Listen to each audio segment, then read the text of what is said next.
Welcome to Satsang. Namaste.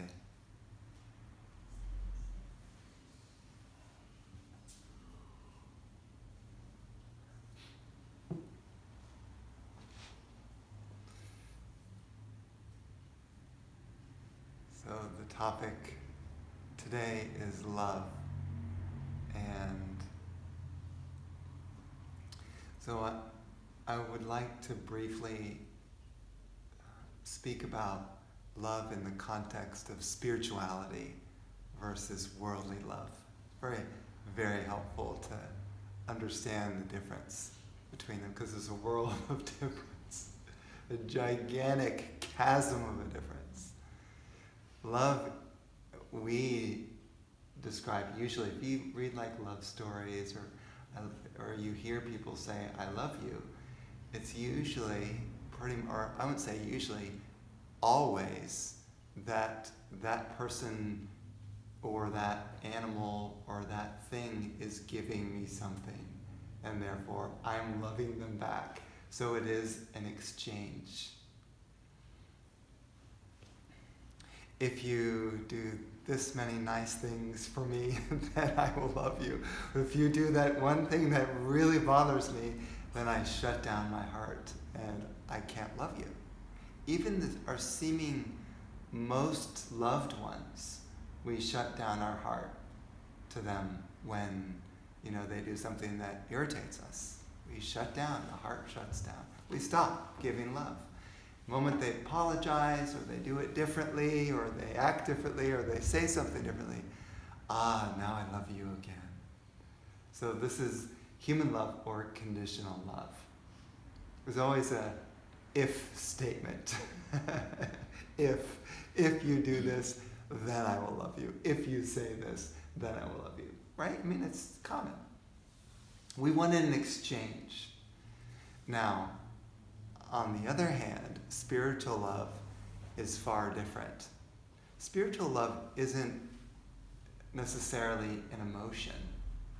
It's a presence. It's an energy. It's a sense of love. So when we talk about spiritual love, it is an endless love that requires nothing in return. So let me give you an example. If someone crashes into your car, you get out of your car and your heart is so open that you ask the person, are you okay? How are you doing? Right? A normal person probably would shut down and start yelling at the person, say, why did you hit my car? You smashed into it. You did this and that. And it's an anger response, and it's understandable. But spiritual love is completely different. Now, it doesn't need to be a car crash. It could be something else. Someone slaps you, someone insults you, calling you names. Someone does something offensive towards you, disrespects you or whatever.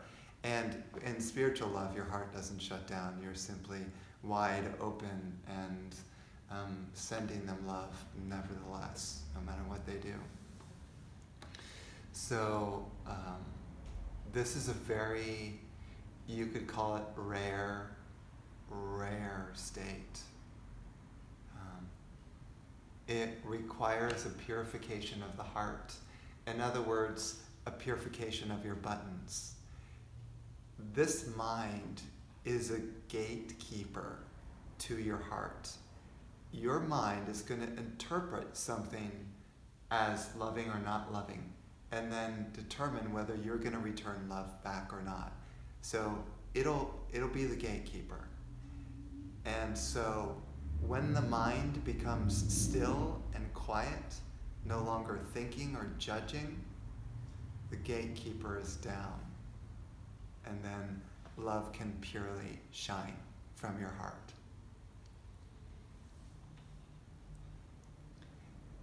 In other words, every time we make a judgment towards a person, it's shutting down our heart.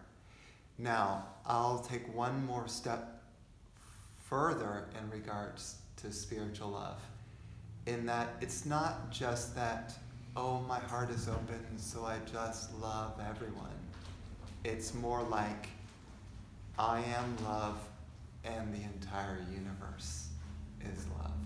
And every person is pulsating with love. There is only love. Now that would be spiritual love. Another way to say it would be oneness, an experience of, if the love is so powerful inside you and you also feel love equally on the outside, at some point you can't feel a difference between you and the outer world. So there's a sort of merger between you and the cosmos, and then everything is felt and seen and known to just be pure love. The Sanskrit word for that kind of love, Sanskrit is an ancient Indian language, probably all of us at least have heard of it or know some words. The word is prem, or prema, or premam. A very important word, because even saying the word will start to invoke the presence and energy that I'm speaking about. It means divine love, infinite love, endless love, unstoppable love. The heart never shuts down again towards anyone or anything. That's prema or prema.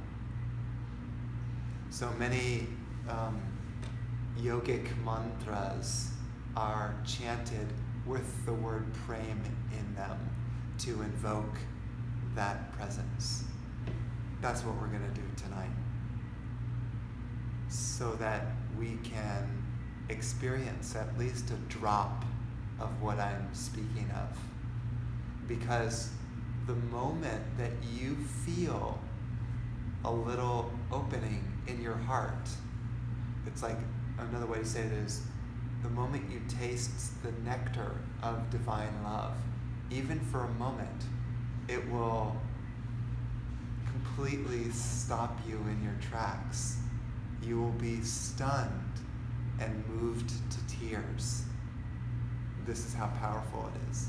Can you imagine? That kind of love. And for no reason. No one did anything nice to you. No one cooked you a nice dinner. No one paid you a nice compliment. No one gave you an A in your physics class, or whatever class that you take. No one did anything. Nothing happened.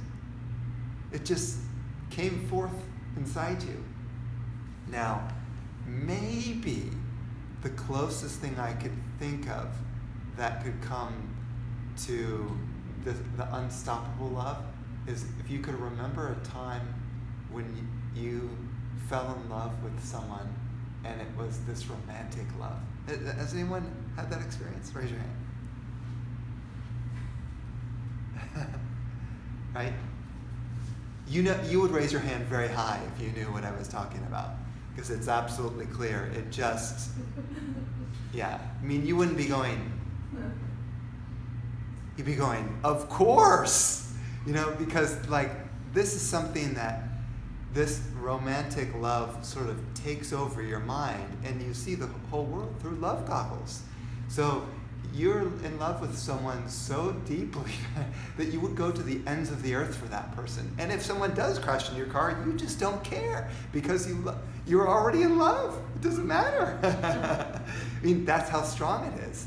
And that can last for a while, maybe a month, 2 months, 3 months, 4 months, 6 months. That's romantic love. But then it starts to die off. Now,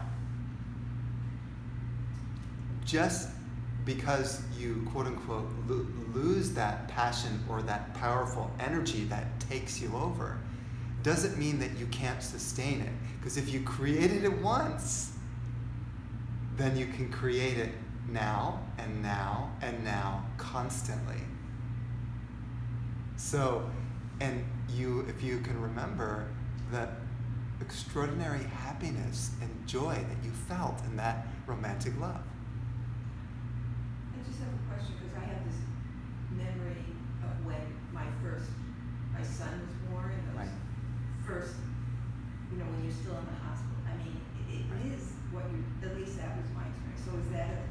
Similarly, absolutely, because there are different forms of love depending on, let's say, love for the mother, love for the father. Love. Oftentimes, it's the romantic love and the love for the child that are the most powerful, that invokes that power, that energy.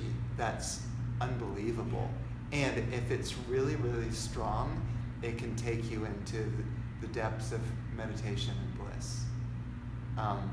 But as I said, it kind of wears off, and then, because life gets in the way and the person starts bothering you or making you react, and then it kind of dies down. But the intensity of divine love never shuts down. It is like a river that keeps flowing. And again, it's very hard to imagine. That's why I say, if you can remember romantic love or the love for a child, you can get a taste of what I'm saying. And then how tremendous that could be if you could actually sustain that through your life. And think about how your actions and feelings towards people would change in the presence of that flow of love. Think about how you'd be gazing at people, how you'd be speaking to people, how you'd be holding people. I mean, your whole life would be so different. In fact, you probably would even lose fear of doing a lot of things because the love was so great that fear couldn't even exist in that energy. As I said, you'd go to the ends of the earth for that person. You'd jump into a raging river to rescue them. That's how powerful that love is. It just wouldn't stop. So that's why I like to bring the example so you can get a sense of it. And if you can, then that could encourage you to do some of these practices that I'm suggesting to activate that spiritual love within you. What I'm really saying is this is a worthwhile cause. This is no small thing. This is sort of the key to your soul's eternal happiness. Because what will happen is that divine love will carry with you lifetime after lifetime. So if you develop it now, the next lifetime, you'll pop out of the womb and whatever person, and you'll be so happy and loving, and it will just carry through. Again, the river will sort of continue to flow. And it's an endless flowing river. And there's endless ways to love. Love of your brother, love of your sister, love of your friend, love of a stranger. Just so many forms of love that just pour through you in different ways. And it's just, the only way I can describe it is just like drinking the nectar, and you're just happy. And nothing can bother you in that state. If people knew that by coming here, they could activate that, we would have this place would be so packed you wouldn't even be able to find a seat. But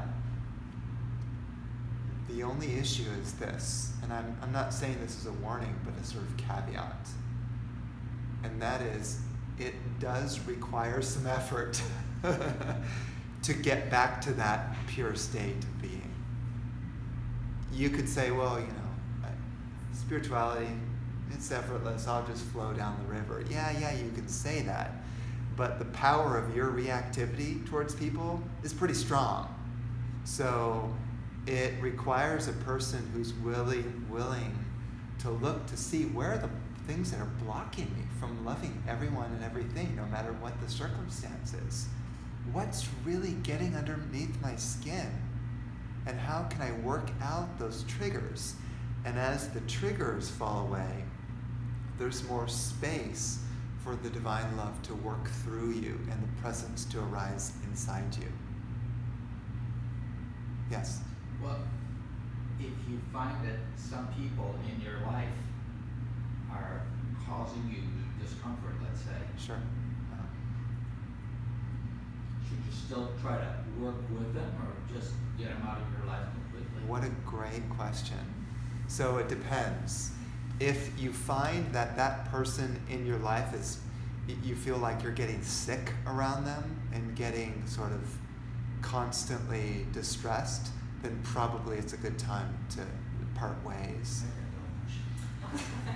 right? Yeah.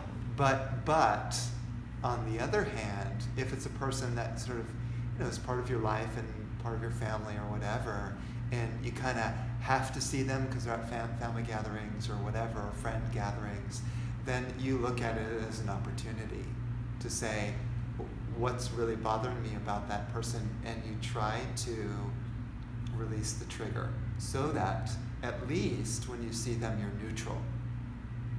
That this is possible to do with everyone. Everyone, you can do that. So there's no exception. And you could consider it as your challenge, as a possibility of growing and opening your heart more. Now, if you want to do the latter, like I said, you want to really kind of become neutral to them, then you might try to strive to find out about that person and why they act that way. And if you find out about their background, you find out, oh, this is the reason why they're irritable or depressed or aggressive or whatever it is, then you go, oh, that's why they're like that. So it's not even me personally. It's because this happened in their childhood and they went through this trauma and that trauma, and they're just shut down and they're having a lot of difficulties. So I would like to at least be open to sending them love because I know how much they actually need it. I think that the neutral part of it is a great thing. Yeah. But sometimes you just want to part. Yeah. Even though they're in your life every day, you just want to block them and say they don't exist. Yeah. Yeah. And I don't know if that's good or bad, but right. And I would say that it's not about blocking or saying you don't exist, because that, in a sense, is putting a wall around your heart. Okay. It would be perhaps reasonable and safe for you to split from them and not be in the same room or in the same house or in the same environment, but that you can send prayers or positive energy to them from afar. That would be a much more heart-oriented expression than just saying, well, I'm going to block you and isolate you and not even think about you. So, like Christ has said, love thy neighbor or love thy enemy even. And, there's a real wisdom in that, because if you try to block someone, they will come back to you in this lifetime or the next and continue to bother you. Or a similar kind of person will come into your life and push you in that way until you can be free of reactivity, whether you're around them or not. Does that kind of Makes sense. Yeah. I'm not saying it's an easy process, but it's a suggestion to consider. And it's what I follow. I'm only saying this because there is no one, no matter what they have done to me, or what they have said to me, or how they've acted to me, no matter how harsh or seemingly cruel, if I am in a gathering like this and we're doing a prayer for someone, I will probably think of them and send them and imagine them surrounded in light, right? Because my intention is to not shut anyone out of my heart. I may have to remove myself from their environment because it's not healthy for me or anyone else, but I can still hold them in my heart, and a heart of acceptance and still kindness and softness. And that takes time to develop. And again, it's not easy, and there may be exceptions for people who have gone through traumatic experiences with someone, in which case maybe the best thing for them is to completely just shut them out of their mind and their life. It's possible, but if you're on a spiritual path, that will not be helpful for you in the long run to do something like that. Yeah. We had a family tragedy. My younger brother died when he was 19. Was in a car accident. He left the house, but he never came home. Yeah. And so I remember I was in college, and all my professors said, just go to your studio, or come to your studio, because every time someone said, oh, I heard about Donnie, I would just break down and be gone for the day. So they told me there were certain times I had to go into campus, but studio classes, everybody just came to my studio instead of putting me through this again. Yeah. And my father said, Marcia, what you have to do is not think of them. Well, that wasn't with me, but I did a lot of studies, and I did affirmations. Yeah. And now, that didn't last my whole life, but it was a very long time, but everything still, he's been gone more than I spent time with him on earth. Yeah. But all the things that revolve around him, I'm excited when I find something that was his, or like tonight I put a bracelet on that I haven't worn in years, and I'm like, I love this bracelet. Yeah. So beautiful. It depends how you deal with things. Yeah. So I think when you're young, you go this way, then in your 30s that way, 40s this way, and now we're at a different level because of our experiences. But this is interesting to me because I don't think about recreating a certain type of, I have love for God in an unbelievable way, but the idea of loving other people in a different way, I think it's apropos for myself. Beautiful. In this moment. Last year, maybe not. Yeah. Well, good. So it's like what she's saying is there's a sort of evolving love. For some people, it may be appropriate to shut down, but if you're a genuine spiritual seeker and you really want to grow in love, then there has to be a sort of acceptance of everyone at some point, because otherwise you continue to do the dance with that person in the next lifetime, and in the next, and the next, and they continue to push you and bother you, and you end up lifetime after lifetime sort of in this sort of self-torture until finally you become neutral, and then finally your heart fully opens to that person, and then you're free. Then you no longer do the dance with them because you've learned your lesson. Yeah. Because a person who bothers you likely made an agreement with you before you came onto earth, and said, okay, I'm going to play this role, you're going to play this role, and you're going to bother me in this way so I can learn how to decrease my reactivity and open my heart and accept you as you are. So it's interesting how we make agreements with certain souls to challenge us to see how far we can go to open our heart. Because if everyone was feeding your ego and cutesy and nice to you, what would life be like? It'd be kind of boring. Like, everyone's sort of petting me. I need some challenges here. Can I expand my love to even the most difficult circumstances? But if you're not conscious of that, what you just said, I don't do, it's a conscious, most people are not aware of what you're talking about. Right, which is why I'm explaining it. Yeah. Because this is why we come to these gatherings, because it's like, how do we know it's even possible until someone says it's possible, and someone is even in that state, and they're saying, yes, your heart can be eternally open and embrace all of humanity there. It sounds incredible, and most people would stare in disbelief and walk out the door and say, I'm not ready to hear this, right? But these are the teachings of Christ. This is what he taught. And how people achieved that is they hung out with Christ, and his energy rubbed off on them, and then their heart softened, and then the next time they were around their enemy, the enemy didn't seem to bother them so much, right? So there was a certain presence around Christ that kind of like this mystical energy that you just sit with him and your heart starts to open naturally. So that was a song that Christ would have with his disciples and other people and so on and so forth. So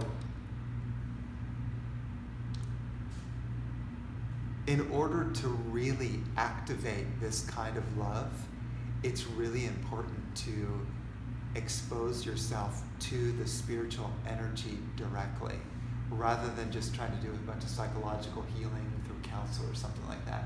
Because that counselor who you're working with, again, probably doesn't have an open heart, probably has the same problems as you do in regards to how to keep their heart open. Whereas if you associate with a spiritual person, they're going to give you this sort of, we'll call it, underlying transmission. It's invisible, that activates your heart chakra, your heart energy, this presence here, and you don't even know what's happening.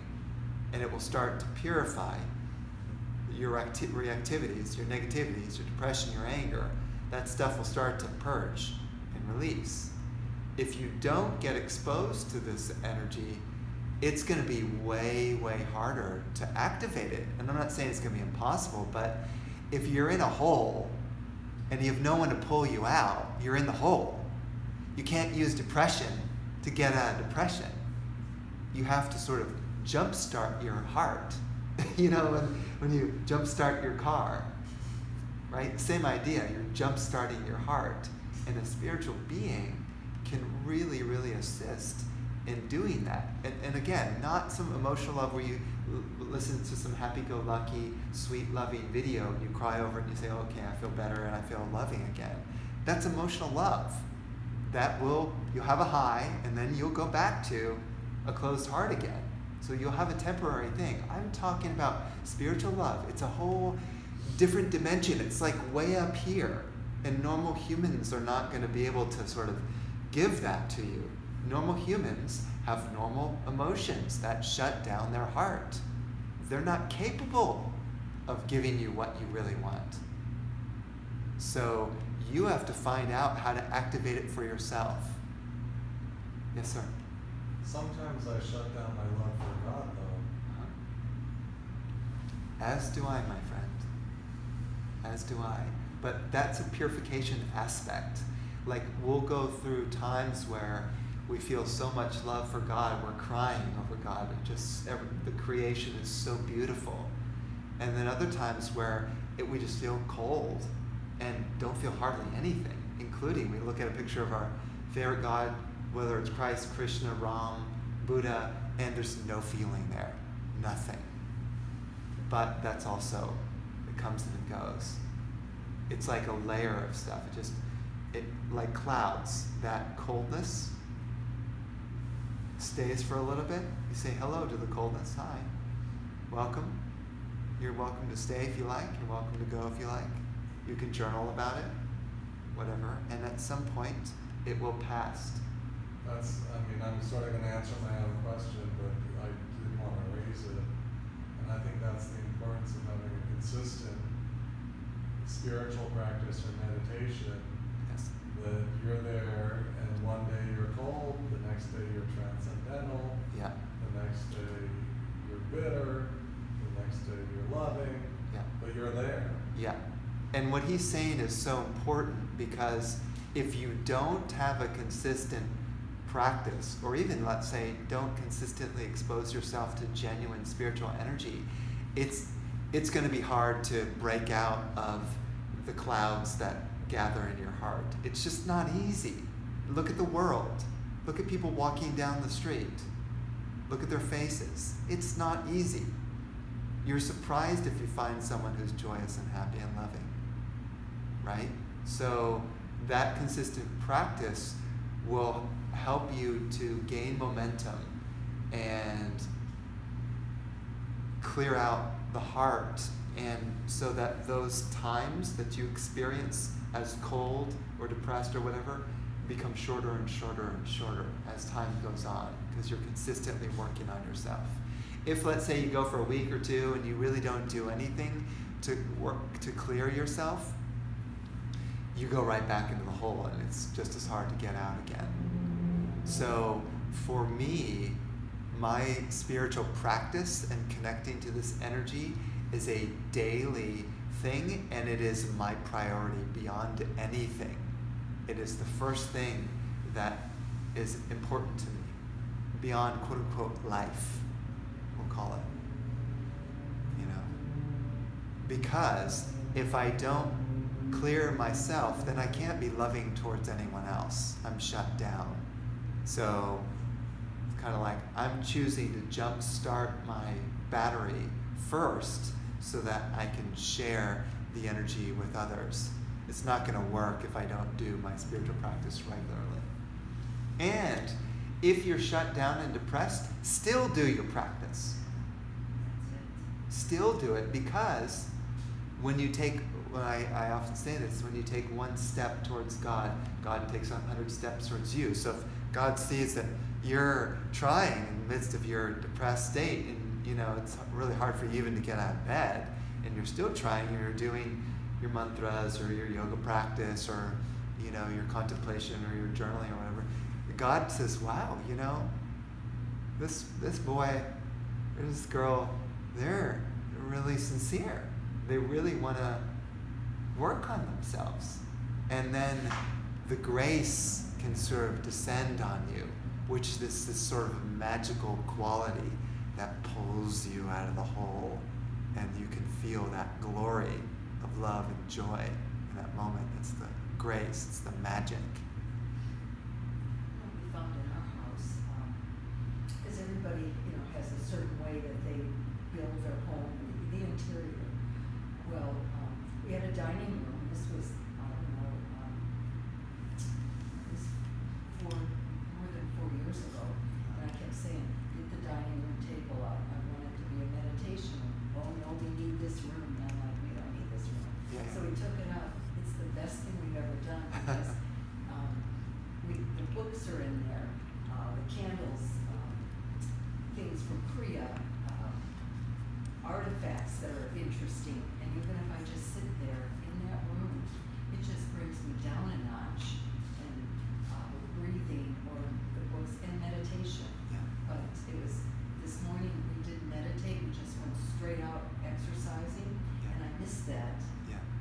I miss not going in there first Yeah. Yeah. and doing it. It's like, Yeah. and in my appointment, this is how I discipline. I put M for meditation, E for exercise, and R for reading. Uh-huh. And then I'd circle them after I accomplished it. Well, if you look and I'm not doing it, either I'm going to do it or forget this nonsense. Right. And so to me it was like, well, I'm not messing up. Yeah. And once I got in, now I don't do that, but that set me going. Beautiful. But I just said, I think you learned that in kindergarten or something. Yeah. Yeah. The building your spiritual practice is kind of like a muscle, because the ego really just wants to be lazy, relax and not do anything, watch some TV and eat popcorn. Really, that's how the ego is. I know you're going to talk about in a couple of weeks about deepening your meditation. Yes, yes. But I just have a brief question, because it seems I have a mantra that I got 10 years ago. But right now I have a hard time doing that practice, and I don't know whether I should stick with that practice or just move to a different meditation. Great question. I'll explain to you how I work with that, because I also would feel the same way. I might get bored of a practice, and then my heart and mind kind of shut down to doing the practice. I change it, and I find something that really touches and moves me and excites me, and that will activate my meditation power and energy. That's what I was thinking. Yes. I was given this mantra just for, and I was feeling bad about it, but I think that's what I've been thinking about. Yes. Do Yes. something different. And which is why I do a different subject here every time. Because if I was always talking about peace or something like that, be like, oh yeah, I've heard that before, so I don't need to come. It's like that's how the ego works. And then it gets sort of bored, right? So you need to change it up. And not only that, but if you receive a mantra or a practice from a spiritual teacher, even better.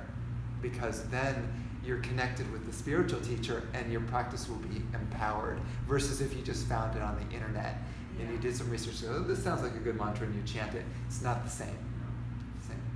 I mean, since people are bringing up this topic, I promote Param Yoga because it's so wonderful. They're actually having an initiation here. It's a 3-day process, and you learn Kriya Yoga, which is a wonderful daily routine. Plus, we have 2 group meditations in Kriya Yoga each week, and they're having an initiation the first week of October. You can ask at the desk, and they'll give you all the information. But I've done it, and because I've changed up my thing too. And there's 2 trains of thought. One is you don't dig a lot of shallow pools, and then the other is, but I'm of the same category, and not that we all need to agree. Yeah. But I've had a number of gurus and this sort of thing, and I love my spiritual practice. I love every guru. Like, that's what I'm saying. Yeah. So I have a very similar attitude. Now, some people might be so passionate about a particular path that they want to just do that constantly every day. Some people, that can happen. But I feel most of us get kind of bored or tired of something, and we do need something to liven it up. So that's, I'm glad I asked, because I was feeling, this is my ego just fighting against it, but I feel that's the right thing for me. Yeah, good. Right. Good. And Josh said that's perfect. Yeah. We initiated in Kriya Yoga. Yeah. That was something that really changed me. Yeah, great. But this, now I'm listening to you, and I thought, now it's you that I listen to and meditate. Yeah. So- And you follow what really touches you and what excites you, because the excitement keeps you going. Josh talked about, like, if you feel cold inside or sad or depressed or whatever, I mean, that's how you can kind of like reignite yourself to keep going. Find something that really strikes you, and then you do it. And because I found that the biggest issue on the spiritual path is people kind of give up. It's like, get tired of spirituality and just go back to their quote-unquote daily lives, or get tired of meditation and say, well, I can't do it, my mind's not capable of meditation or whatever. And then, it's a shame. It's a shame, because there's so much richness in the spiritual path, and so many different teachers and methods and different mantras, and all of it put together. You have a world to choose from. And so maybe that's why Mary Dell wanted me to come too, because my role is really to inspire people to keep going, keep doing it. You can do it, like a cheerleader kind of. I was so thrilled when I found that, because I've been feeling just that feeling, like I need inspiration. It makes such a difference. So I'm happy that My intention is to travel around the world and inspire different groups and organizations to follow their path. That's what my intention. I've done it already when I went for 3 years as a monk across the country in Canada. But my next sort of quest is to travel the world and talk to different groups about this subject from different like there's so many different avenues and windows into the spiritual path, depending on the people who are here and who are listening, and what do they need to ignite the fire for them to say, yes, I'm ready. So, did you have any other thoughts before we? Well, when you talk about divine love, is that the same as Bhakti Yoga? Not the same. It's a different energy. Yeah. So there's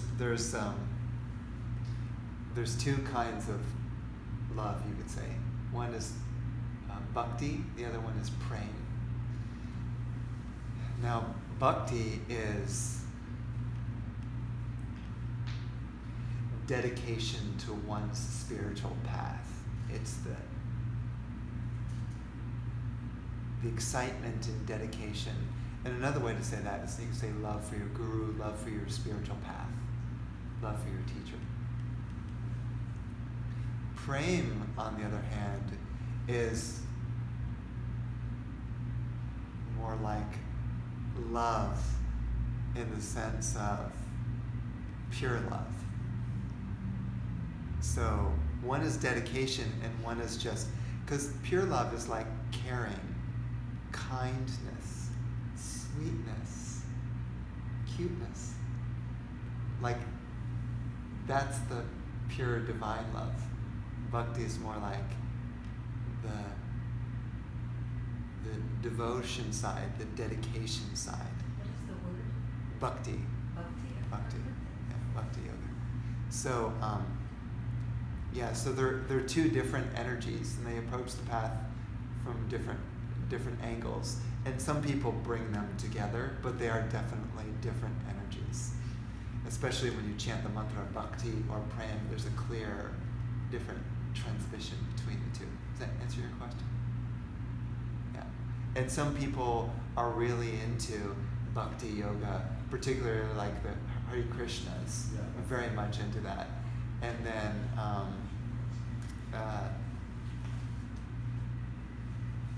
then some people are just interested in just kind of this sort of pure sweetness. It's like the mother who falls in love with her child, or falls in love with her family, or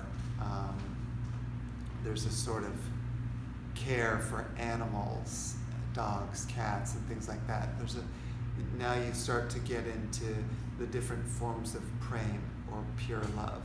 So there's so many different dimensions regarding the word prem, but it is different than bhakti.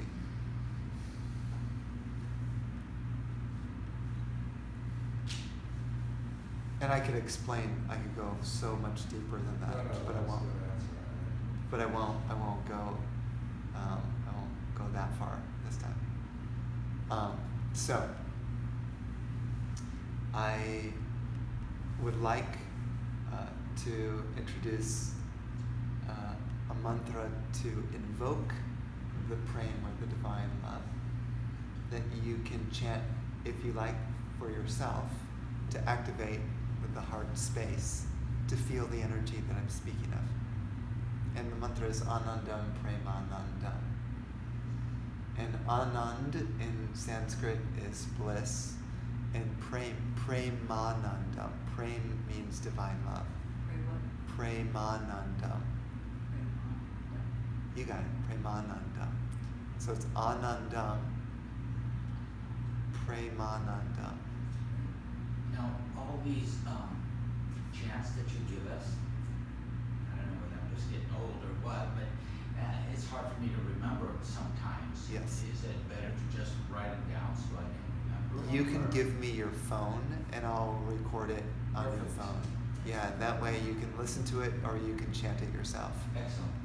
And what can happen is if I speak it into your phone, you can also get the energy of it as well that comes through the voice. So there's a frequency or transmission underneath it that when you play it, you can start to tune in and feel, and then it'll be easier for you to chant it and activate that energy. So that's, again, a kind of mystical it's thing. just like learning a new language to me, and it's just the repetitiveness. If I do it repetitive, then it sinks in finally. Yes, yes. And the key is not just the mantra itself, but the energy will sink in. And when the energy sinks in, then when you chant the mantra, it'll have a very strong activating quality. So you have to ease into the mantra, connect into it, feel it, and as that presence arises inside you, now you're more open. And so when you chant it again, the energy and presence will come through more clearly for you.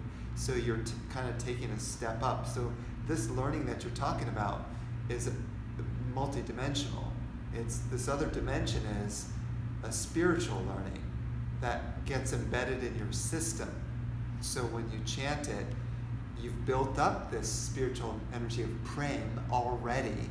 So you can then take it to another level. Because these mantras will clear layers and layers and layers of karma in your heart, in your cells, in your body even. But each time you chant it, another layer of karma will just sort of be swept away. And then the next time you chant it at a different level. So you're quote unquote leveling up, so to speak. I'm making this up, but I mean, it's kind of like that.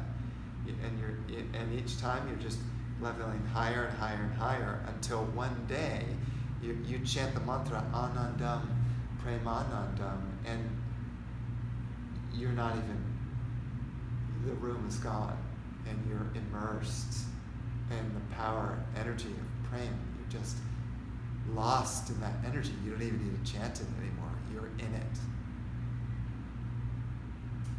Is it on any of the CDs that you're selling? It is, yeah. Okay, that'd be good. It is, yeah. So when you listen to it, let's say in your car, it's also seeping into your subconscious and unconscious mind. Even if you're not chanting it aloud with me, it's getting into your system. Because that's what we're trying to do. We're trying to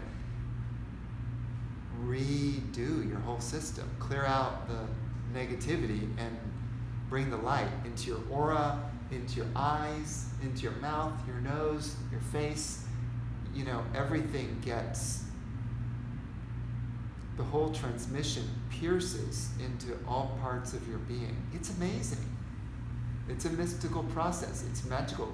You know, people might say, oh, I don't believe you. Well, you try it, and it works.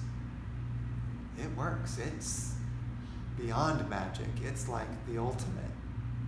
It's what everyone is seeking. It's just they don't, you know, if you don't feel it because you're not kind of in tune with the subtle energy, it's not going to make any sense to you. Which is why we come here, because as we come here more often and try to tune into the gatherings, we'll become more and more refined. You become, I don't know, how would you say it, kind of like a spiritual scientist. You're like, oh yeah, I felt that energy. I got it. It feels like this. And it's just, you become more and more subtle. And then the effects of this subtle energy become bigger and bigger and bigger. So it does. It takes a little bit of time to adjust and get what I'm actually trying to present. Why do I know this? Because it happens pretty much with everyone, including me. It's taken me many years of just continuing to try to wake myself up, shake myself up out of the negativity that I've been caught like a bog, you know? So.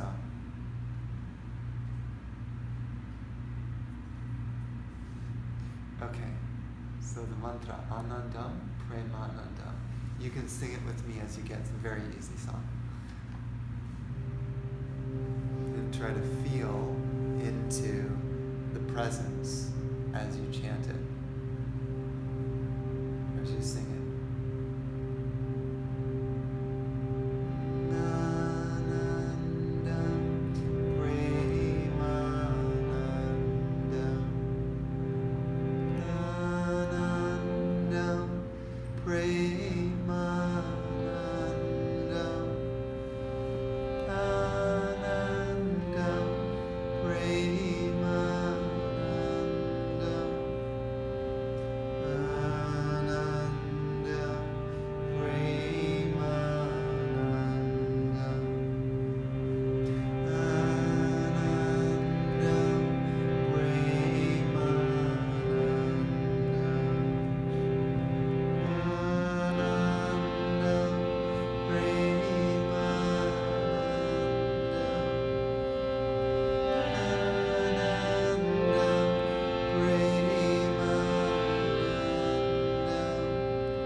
5 deep breaths and breathe this pink light into your heart chakra, your heart space. Deep breaths. And imagine with each breath, your heart space is becoming illuminated.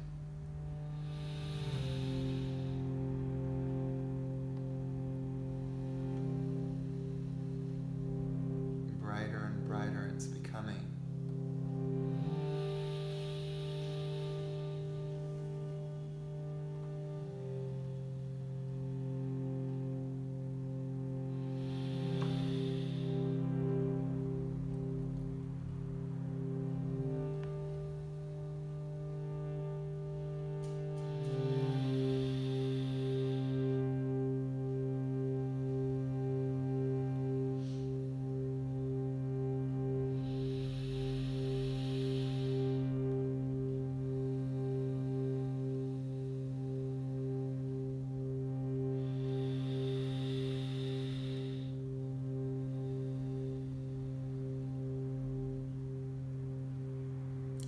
Space glowing with such beautiful radiance.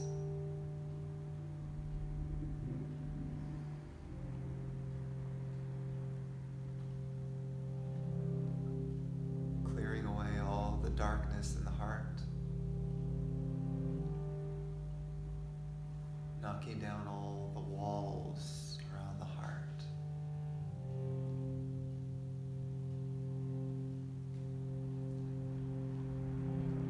Activating that pure love that is eternal, unconditional, infinite, sweet, kind, and deep.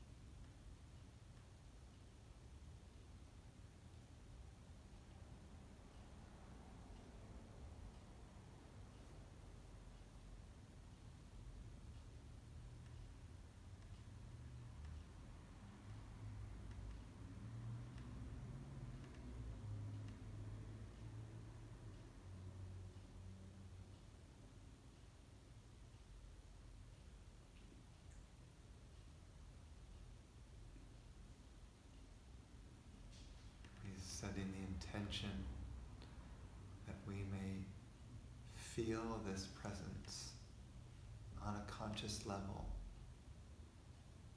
in our emotions, in our mind, and in our body.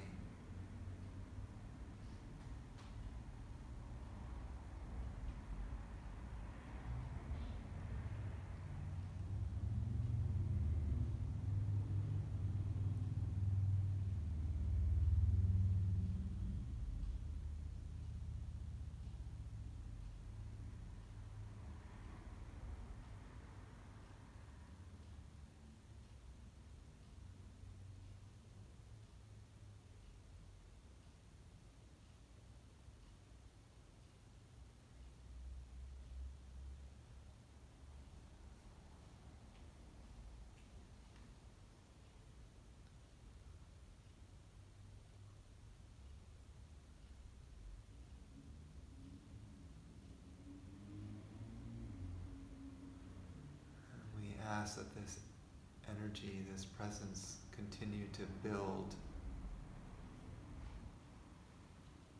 throughout the evening as well as tomorrow. That we may feel it through our actions and our voice and our thoughts.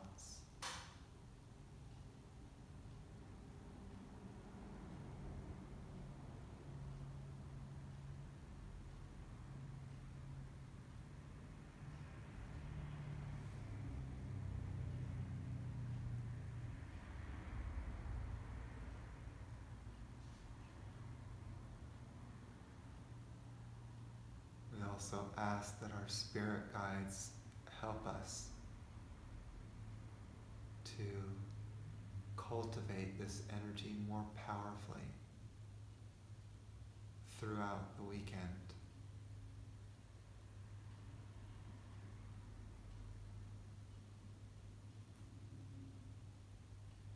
And show us, give us signs of the love all around us.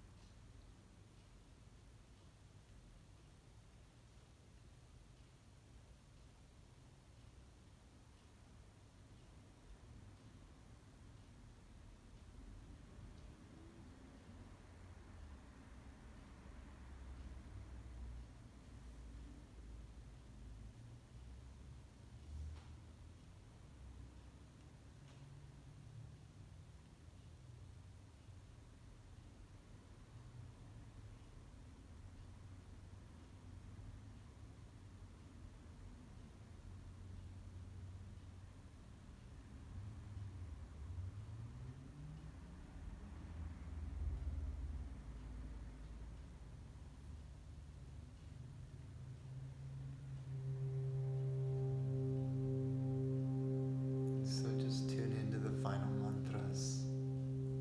Let them wash over you. These mantras are in honor of Sri Sri Sri Swami Purna Maharaj, who blesses this gathering this evening.